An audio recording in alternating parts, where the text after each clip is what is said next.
आरोग्य अंक में ब्रह्मचर्य। ब्रह्मचर्य का यौगिक अर्थ है ब्रह्म की प्राप्ति के लिए वेदों का अध्ययन करना। प्राचीन काल में छात्रगण ब्रह्म की प्राप्ति के लिए गुरु के यहाँ रह करके सावधानी के साथ तेज की रक्षा करते हुए वेद अध्ययन करते थे। इसलिए धीरे धीरे ब्रह्मचर्य शब्द तेज रक्षण के अर्थ में रूढ़ हो गया। आज हमें इसी तेज रक्षा के संबंध में कुछ विचार करना है। तेज रक्षा ही जीवन है और तेज का नाश ही मृत्यु है। तेज रक्षा के प्रभाव से ही प्राचीन काल के लोग दीर्घजीवी, निरोग, हृष्ट-पुष्ट, बलवान, बुद्धिमान, तेजस्वी, शूरवीर और दृढ़ संकल्प होते थे। तेज रक्षा के कारण ही वे शीत, आतप, वर्षा आदि को सह करके नाना प्रकार के तप करने में समर्थ होते थे। ब्रह्मचर्य के बल से ही वे प्राणवायु को रोक करके शरीर और मन की शुद्धि के द्वारा नाना प्रकार के योग साधनों में सफलता प्राप्त करते थे। ब्रह्मचर्य के बल से ही वे थोड़े ही समय में नाना प्रकार की विद्याओं को सीख करके अपने ज्ञान के द्वारा अपना और जगत का लौकिक एवं परमार्थिक दोनों प्रकार का कल्याण करने में समर्थ होते थे। शरीर में सार वस्तु तेज ही है। इसी के नाश से आज हमारा देश रसातल को पहुंच गया है। ब्रह्मचर्य के नाश के कारण ही आज हम लोग नाना प्रकार की बीमारियों के शिकार हो रहे हैं। थोड़ी ही अवस्था में काल के गाल में जा रहे हैं। इसी के कारण आज हम लोग अपने बल, तेज, वीरता और आत्मसम्मान को खोकर के पराधीनता की बेड़ी में जकड़े हुए हैं। और जो हमारा देश किसी समय विश्व का सिरमौर और सभ्यता का उद्गम स्थान बना हुआ था, वही आज दूसरों के द्वारा लांछित और पद दलित हो रहा है। विद्या, बुद्धि, बल, वीर्य, कला, कौशल सब में आज हम पिछड़े हुए हैं।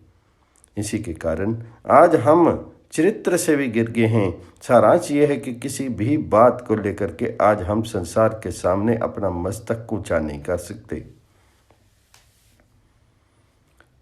तेज का नाश ही हमारी इस गिरी हुई दशा का प्रधान कारण मालूम होता है। तेज के नाश से शरीर, बल, तेज, बुद्धि, धन, मान, लोक, परलोक सब की हानि होती है। परमात्मा की प्राप्ति तो तेज की रक्षा न करने वालों से कोसों दूर रहती है। ब्रह्मचर्य के बिना कोई भी कार्य सिद्ध नहीं होता। रोग से मुक्त होने के लिए, स्वस्थ लाभ के लिए, बल बुद्धि के विकास के लिए, विद्या अभ्यास के लिए तथा योग अभ्यास के लिए तो ब्रह्मचर्य की बड़ी भारी आवश्यकता है। उत्तम संतान की प्राप्ति, स्वर्ग की प्राप्ति, सिद्धियों की प्राप्ति, अंतःकरण की शुद्धि तथा परमात्मा की प्राप्ति ब्रह्मचर्य से सब कुछ संभव है। और ब्रह्मचर्य के बिना कुछ भी नहीं हो सकता है। सांख्य योग, ज्ञान योग, भक्ति योग, राजयोग, हठ योग सभी साधनों में ब्रह्मचर्य की आवश्यकता होती है। अतः लोग परलोक में अपना हित चाहने वालों को बड़ी सावधानी एवं तत्परता के साथ तेज रक्षा के लिए चेष्टा करनी चाहिए। सब प्रकार के संग, स्त्री संग के त्याग का नाम ही ब्रह्मचर्य है। स्त्री संग के निम्नलिखित प्राप्त शास्त्रों में कहे गए हैं। पहला है समरण। किसी सुंदर युवती स्त्री के रूप, लावण्य अथवा हाव भाव, कटाक्ष एवं श्रृंगार का स्मरण करना। कुत्सित पुरुषों की कुत्सित क्रियाओं का स्मरण करना। अपने द्वारा पूर्व में घटी हुई स्त्री संग आदि क्रिया का स्मरण करना। भविष्य में किसी स्त्री के साथ संग करने का संकल्प अथवा भावना करना। माला, चंदन, इत्र, फुलेल, लवेंडर आदि काम उद्दीपक एवं श्रृंगार के पदार्थों का स्मरण करना। पूर्व में देखे हुए किसी सुंदर स्त्री अथवा बालक के चित्र का या अश्लील चित्र का स्मरण करना। ये सभी मानसिक संग के अंतर्गत आते हैं। इनसे तेज का प्रत्यक्ष अथवा अप्रत्यक्ष रूप में नाश होता है और मन पर तो बुरा प्रभाव पड़ता ही है। मन खराब होने से आगे चल करके वैसी क्रिया भी घट सकती है। इसलिए सर्वांग में ब्रह्मचर्य का पालन करने वाले को चाहिए कि वह उक्त सभी प्रकार के मानसिक संगों का त्याग कर दे, जिससे मन में काम उद्दीपन हो ऐसा कोई संकल्प ही ना करे, और यदि हो जाए तो उसका तत्काल विवेक एवं विचार के द्वारा त्याग कर दे। दूसरा है श्रवण। गंदे एवं काम उद्दीपक एवं श्रृंगार रस के गानों को सुनना, श्रृंगार रस का गद्य पद्यात्मक वर्णन करना, स्त्रियों के रूप लावण्य तथा अंगों का वर्णन सुनना, उनके हाव भाव कटाक्ष का वर्णन सुनना, काम विषयक बातें सुनना आदि ये सभी श्रवण रूप संग के अंतर्गत आते हैं। ब्रह्मचारी को चाहिए कि वह उक्त सभी प्रकार के श्रवण का त्याग कर दे। तीसरा है कीर्तन। अश्लील बातों का कथन, श्रवण रस का वर्णन, श्रृंगार रस का वर्णन, स्त्रियों के रूप लावण्य यौवन एवं श्रृंगार की प्रशंसा तथा उनके हाव भाव कटाक्ष आदि का वर्णन, विलासता का वर्णन, काम उद्दीपक अथवा गंदे गीत गाना तथा ऐसे साहित्य को स्वयं पढ़ना और दूसरों को सुनाना एवं कथा आदि में ऐसे प्रसंगों को विस्तार के साथ कहना, ये सभी कीर्तन रूप संग के अंतर्गत आते हैं। ब्रह्मचारी को चाहिए कि वह इन सब का त्याग कर दे। चौथा है प्रेक्षण। स्त्रियों के रूप लावण्य श्रृंगार तथा उनके अंगों की रचना को देखना, इस सुंदरी स्त्री अथवा सुंदर बालक के रूप या चित्र को देखना, नाटक सिनेमा देखना, काम उद्दीपक वस्तुओं तथा सजावट के सामान को देखना, दर्पण आदि में अपना रूप तथा श्रृंगार देखना, ये सभी प्रेक्षण रूप संग के अंतर्गत आते हैं। ब्रह्मचारी को चाहिए कि वह जानबूझकर तो इन वस्तुओं को देखे ही नहीं। यदि भूल से इन पर दृष्टि पड़ जाए तो इन्हें सपनवत माया में नाशवान एवं दुख रूप समझ करके तुरंत इन पर से दृष्टि को हटा ले, दृष्टि को इन पर ठहरने नहीं दे। पांचवा है केली। स्त्रियों के साथ हंसी मजाक करना, नाचना गाना, अमोद प्रमोद के लिए क्लब वगैरह में जाना, जल विहार करना, फाग खेलना, गंदी चेष्टाएं करना, स्त्री संग करना आदि ये सभी केली रूप संग के अंतर्गत हैं। ब्रह्मचारी को इन सब का सर्वथा त्याग कर देना चाहिए। छठा है श्रृंगार। अपने को सुंदर दिखलाने के लिए बाल संवारना, कंघी करना, काकुल रखना, शीर को वस्त्राभूषणों से सजाना, इत्र फुलैल लवेंडर आदि का व्यवहार करना, फूलों की माला धारण करना, अंगराग एवं सुरमा लगाना, उपटन करना, साबुन तेल पाउडर लगाना, दांतों में मिस्सी लगाना, दांतों में सोना जड़वाना, शौक के लिए बिना आवश्यकता के चश्मा लगाना, होठ लाल करने के लिए पान खाना, ये सभी श्रृंगार के अंतर्गत हैं। दूसरों के चित्त को आकर्षण करने के उद्देश्य से किया हुआ ये सभी श्रृंगार काम उद्दीपक एवं संग का अंग होने के कारण ब्रह्मचारी के लिए सर्वथा त्याज्य है। कुमारी कन्याओं, बालकों, विधवाओं, सन्यासियों एवं वानप्रस्थों को तो उक्त सभी प्रकार के श्रृंगार से सर्वथा बचना चाहिए। विवाहित स्त्री पुरुषों को भी ऋतुकाल में संग के समय के अतिरिक्त और समय में इसी समय श्रृंगारों से यथा संभव बचना चाहिए। सातवां गोह्य भाषण। स्त्रियों के साथ एकांत में अश्लील बातें करना, उनके रूप लावण्य यौवन एवं श्रृंगार की प्रशंसा करना, हंसी मजाक करना, ये सभी गोह्य भाषण रूप संग के अंतर्गत हैं, अतः ब्रह्मचारी के लिए सर्वथा त्याज्य हैं। आठवां है स्पर्श। काम बुद्धि से किसी स्त्री अथवा बालक का स्पर्श चुंबन तथा आलिंगन करना, काम उद्दीपक पदार्थों का स्पर्श करना आदि ये सभी स्पर्श रूप संग के अंतर्गत आते हैं। अतः ब्रह्मचर्य व्रत का पालन करने वाले के लिए त्याज्य हैं। उपयुक्त बातें पुरुषों को लक्ष्य में रखकर ही कही गई हैं। स्त्रियों को भी पुरुषों के संबंध में यही बात समझनी चाहिए।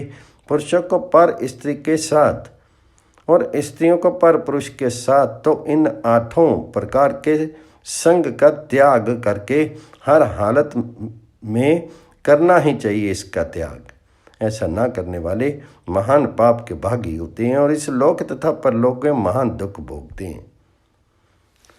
गृहस्थों की अपनी वाहिता पत्नी के साथ ही ऋतुकाल की अनिंदित रात्रियों को छोड़ करके शेष समय में उक्त 8 प्रकार के संगों से बचना चाहिए। ऐसा करने वाले गृहस्थ होते हुए भी ब्रह्मचारी हैं। बाकी 3 आश्रम वालों तथा विधवा स्त्रियों के लिए तो सभी अवस्थाओं में उक्त 8 प्रकार के मैथुन का त्याग सर्वथानिवार्य है। परमात्म प्राप्ति के उद्देश्य से किसी किए गए उपयुक्त ब्रह्मचर्य के पालन मात्र से मनुष्य का कल्याण हो सकता है। ये बात भगवान श्री कृष्ण ने गीता जी के 8वें अध्याय में 11वें श्लोक में कही है। भगवान जी कहते हैं, वेद के जानने वाले विद्वान जिस सच्चिदानंद घन रूप परम पद को अविनाशी कहते हैं, आसक्ति रहित यत्नशील सन्यासी महात्मा जन जिसमें प्रवेश करते हैं और जिस परम पद को चाहने वाले ब्रह्मचारी लोग ब्रह्मचर्य का आचरण करते हैं, उस परम पद को मैं तेरे लिए संक्षेप में कहूँगा।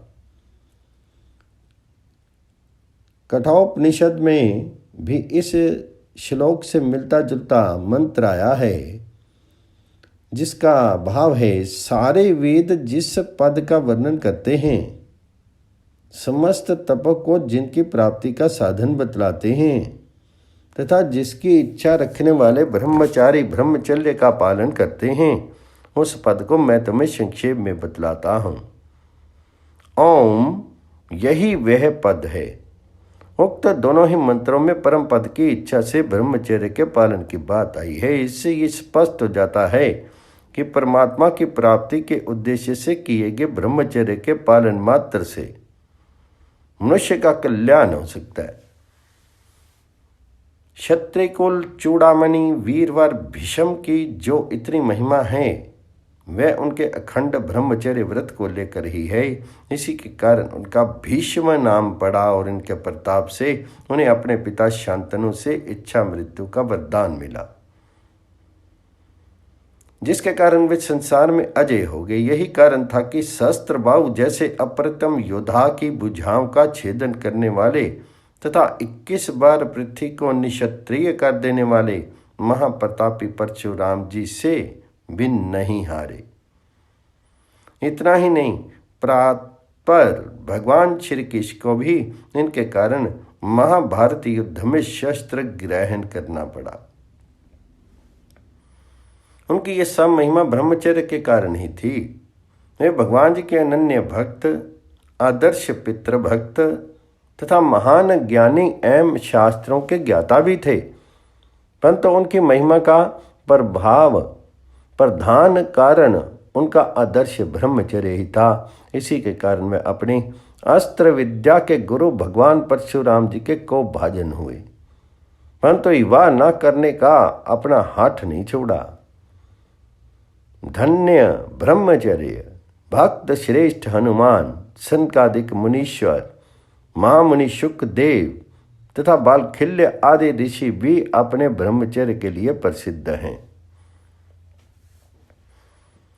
आगे प्रसंग है ब्रह्मचर्य की रक्षा के लाभ और नाश से हानि। ब्रह्मचर्य की रक्षा से लाभ। ब्रह्मचर्य की रक्षा से शरीर में बल, तेज, उत्साह एवं ओज की वृद्धि होती है। शीत, उष्ण, पीड़ा आदि सहन करने की शक्ति आती है। अधिक परिश्रम करने पर भी थकावट कम आती है। प्राणवायु को रोकने की शक्ति आती है। शरीर में फुर्ती एवं चेतनता रहती है। आलस्य तथा तंद्रा काम आती है। बीमारियों के आक्रमण को रोकने की शक्ति आती है। मन प्रसन्न रहता है। कार्य करने की क्षमता प्रचुर मात्रा में रहती है। दूसरों के मन पर प्रभाव डालने की शक्ति आती है। संतान दीर्घायु, बलिष्ठ एवं स्वस्थ होती है। इंद्रियां सबल रहती हैं। शरीर के अंग प्रत्यंग सुदृढ़ रहते हैं। आयु बढ़ती है। वृद्धावस्था जल्दी नहीं आती। शरीर स्वस्थ एवं हल्का रहता है। स्मरण शक्ति बढ़ती है। बुद्धि तीव्र होती है। मन बलवान होता है। कायरता नहीं आती। कर्तव्य कर्म करने में अनउत्साह नहीं होता। बड़ी से बड़ी विपत्ति आने पर भी धैर्य नहीं छूटता। कठिनाइयों एवं विघ्न बाधाओं का वीरतापूर्वक सामना करने की शक्ति आती है। धर्म पर दृढ़ आस्था होती है। अंतःकरण शुद्ध रहता है। आत्म सम्मान का भाव रहता है। दुर्बलों को सताने की प्रवृत्ति कम होती है। क्रोध, ईर्ष्या, द्वेष आदि के भाव कम होते हैं। क्षमा का भाव बढ़ता है। दूसरों के प्रति सहिष्णुता तथा सहानुभूति बढ़ती है। दूसरों का कष्ट दूर करने तथा दीन दुखियों की सेवा करने का भाव बढ़ता है। सत्व गुण की वृद्धि होती है। तेज में अमोघता आती है। परिस्थिति के प्रति मात्र भाव जागृत होता है। नास्तिकता तथा निराशा के भाव कम होते हैं। असफलता में भी विषाद नहीं होता। सबके प्रति प्रेम एवं सद्भाव रहता है तथा सबसे बढ़कर के भगवत प्राप्ति की योग्यता आती है, जो मनुष्य जीवन का चरम फल है, जिसके लिए ये मनुष्य देह हमें मिला है। इसके विपरीत ब्रह्मचर्य के नाश से मनुष्य नाना प्रकार की बीमारियों का शिकार हो जाता है। शरीर खोखला हो जाता है। थोड़ा सा भी परिश्रम तथा कष्ट सहन नहीं होता। शीत उष्ण आदि का प्रभाव शरीर पर बहुत जल्दी होता है। स्मरण शक्ति कमजोर हो जाती है। संतान उत्पन्न करने की शक्ति नष्ट हो जाती है। संतान होती भी है तो दुर्बल एवं अल्प आयु होती है। मन अत्यंत दुर्बल हो जाता है। संकल्प शक्ति कमजोर हो जाती है। स्वभाव चिड़चिड़ा हो जाता है। जरा भी प्रतिकूलता सहन नहीं होती। आत्मविश्वास कम हो जाता है। काम करने में उत्साह नहीं रहता। शरीर में आलस्य छाया रहता है। चित्त सदा सशंकित रहता है। मन में विषाद छाया रहता है। कोई भी नया काम हाथ में लेने से भय मालूम होता है। थोड़े से भी मानसिक परिश्रम से दिमाग में थकान आ जाती है। बुद्धि मंद हो जाती है। अधिक सोचने की शक्ति नहीं रहती। इसमें में ही वृद्धावस्था घेरती है और थोड़ी ही अवस्था में मनुष्य काल के गाल में चला जाता है। चित्त स्थिर नहीं हो पाता। मन और इंद्रियां वश में नहीं हो पाती और मनुष्य भगवत प्राप्ति के मार्ग से कोसों दूर हट जाता है। वह न इस लोक में सुखी रहता है और न परलोक में ही। ऐसी अवस्था में मनुष्य को चाहिए कि बड़ी सावधानी से तेज की रक्षा करे। तेज रक्षा ही जीवन है और तेज नाश ही मृत्यु है। इस बात को सदा स्मरण रखे। गृहस्थ आश्रम में भी केवल संतान उत्पादन के उद्देश्य से ऋतुकाल में अधिक से अधिक महीने में 2 बार स्त्री संग करें। ब्रह्मचर्य रक्षा के उपाय। उपयुक्त प्रकार के संग के त्याग के अतिरिक्त नीचे लिखे साधन भी ब्रह्मचर्य की रक्षा में सहायक हो सकते हैं। पहला है भोजन में उत्तेजक पदार्थों का सत्ता त्याग कर देना चाहिए। मिर्च, राई, गरम मसाले, अचार, खटाई, अधिक मीठा और अधिक गर्म चीजें नहीं खानी चाहिए। भोजन खूब चबाकर खाना चाहिए। भोजन सदा सादा, ताजा और नियमित समय पर करना चाहिए। मांस, लहसुन, प्याज आदि अभक्ष्य पदार्थ और मध्य, गांजा, भांग आदि अन्य नशीली वस्तुएं तथा केसर, कस्तूरी एवं मकर ध्वज आदि वाजीकरण औषधों का भी सेवन नहीं करना चाहिए। दूसरा है यथासाध्य नित्य खुली हवा में सवेरे और सायंकाल पैदल घूमना चाहिए। तीसरा है रात को जल्दी सो करके सवेरे ब्रह्म मुहूर्त में अर्थात पहर भर रात रहे अथवा सूर्य उदय से कम घंटे भर पूर्व अवश्य उठ जाना चाहिए। सोते समय पेशाब करके हाथ पैर धो करके तथा कुल्ला करके भगवान जी का स्मरण करते हुए सोना चाहिए। चौथा है कुसंग का सर्ता त्याग करके यथासाध्य सदाचारी वैराग्यवान भगवत भक्त पुरुषों का संग करना चाहिए, जिससे मलिन वासनाएं नष्ट होकर के हृदय में अच्छे भावों का संग्रह हो। पांचवा है पति पत्नी को छोड़ करके अन्य स्त्री पुरुष अकेले में कभी नहीं बैठे और ना एकांत में बातचीत ही करें। छठा है भगवत गीता, रामायण, महाभारत, उपनिषद, श्रीमद् भागवत आदि उत्तम ग्रंथों का नित्य नियम पूर्वक से अध्ययन करना चाहिए। इससे बुद्धि शुद्ध होती है और मन में गंदे विचार नहीं आते हैं। सातवां है ऐश, आराम, भोग, आलस्य, प्रमाद और पाप में समय नहीं बिताना चाहिए। मन को सदा किसी न किसी अच्छे काम में लगाए रखना चाहिए। आठवां है मूत्र त्याग और मल त्याग के बाद इंद्रिय को ठंडे जल से धोना चाहिए और मल मूत्र की हाजत को कभी नहीं रोकना चाहिए। नौवां है यथासाध्य ठंडे जल से नित्य स्नान करना चाहिए। 10वां है नित्य नियमित रूप से किसी प्रकार का व्यायाम करना चाहिए। हो सके तो नित्य प्रति कुछ आसन एवं प्राणायाम का भी अभ्यास करना चाहिए। 11वां है लंगोटा या कौपीन रखना चाहिए। 12वां है नित्य नियमित रूप से कुछ समय तक परमात्मा का ध्यान अवश्य करना चाहिए। 13वां है यथाशक्ति भगवान जी के किसी भी नाम का श्रद्धापूर्वक जप तथा कीर्तन करना चाहिए। काम वासना जागृत हो तो नाम जप की धुन लगा देनी चाहिए अथवा जोर जोर से कीर्तन करने लगना चाहिए। काम वासना नाम जप और कीर्तन के सामने कभी ठहर नहीं सकती। 14वां है जगत में वैराग्य की भावना करनी चाहिए। संसार की अनित्यता का बार बार स्मरण करना चाहिए। मृत्यु को सदा याद रखना चाहिए। 15वां है पुरुषों को स्त्री के शरीर में और स्त्रियों को पुरुष के शरीर में मलिन तत्व बुद्धि करनी चाहिए। ऐसा समझना चाहिए कि जिस आकृति को हम सुंदर समझते हैं वह वास्तव में चमड़े में लपेटा हुआ मांस, अस्थि, रुधिर, मज्जा, मल, मूत्र, कफ तत् आदि मलिन एवं अपवित्र पदार्थों का एक घृणित पिंड मात्र है। 16वें महीने में कम से कम 2 दिन अर्थात प्रत्येक एकादशी को उपवास करना चाहिए और अमावस्या तथा पूर्णिमा को केवल एक ही समय अर्थात दिन में भोजन करना चाहिए। 17वां है भगवान जी की लीलाओं तथा महापुरुषों एवं वीर ब्रह्मचारियों के चित्तों का मनन करना चाहिए। 18वां है यथासाध्य सब में परमात्म भावना करनी चाहिए। 19वां है नित्य निरंतर भगवान जी को स्मरण रखने की चेष्टा करनी चाहिए।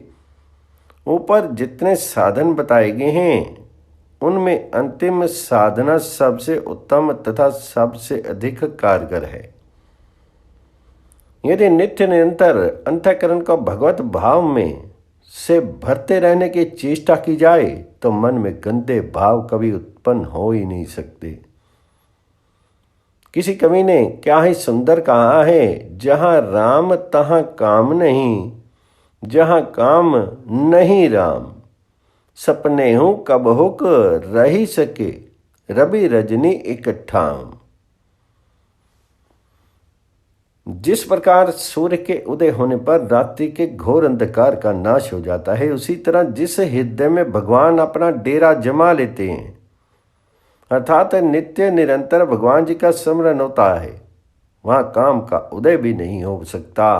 भगवत भक्ति के प्रभाव से हृदय में विवेक एवं वैराग्य का अपने आप उदय हो जाता है। पद्म पुराण के अंतर्गत श्रीमद् भागवत के महात्म्य में ज्ञान और वैराग्य को भक्ति के पुत्र रूप में वर्णन किया गया है। अतः ब्रह्मचर्य की रक्षा करने के लिए नित्य निरंतर भगवान जी का स्मरण करते रहना चाहिए। भगवत स्मरण के प्रभाव से अंतःकरण सत्ता शुद्ध होकर के बहुत शीघ्र भगवान जी की प्राप्ति हो जाती है, जो मनुष्य जीवन का चरम लक्ष्य और ब्रह्मचर्य का अंतिम फल है। भगवान जी ने स्वयं गीता जी में कहा है, अनन्य चेता सततम यो माम समरति नित्ययशा तस्य अहम सुलभ पाथ नित्य उक्तस्य योगिना।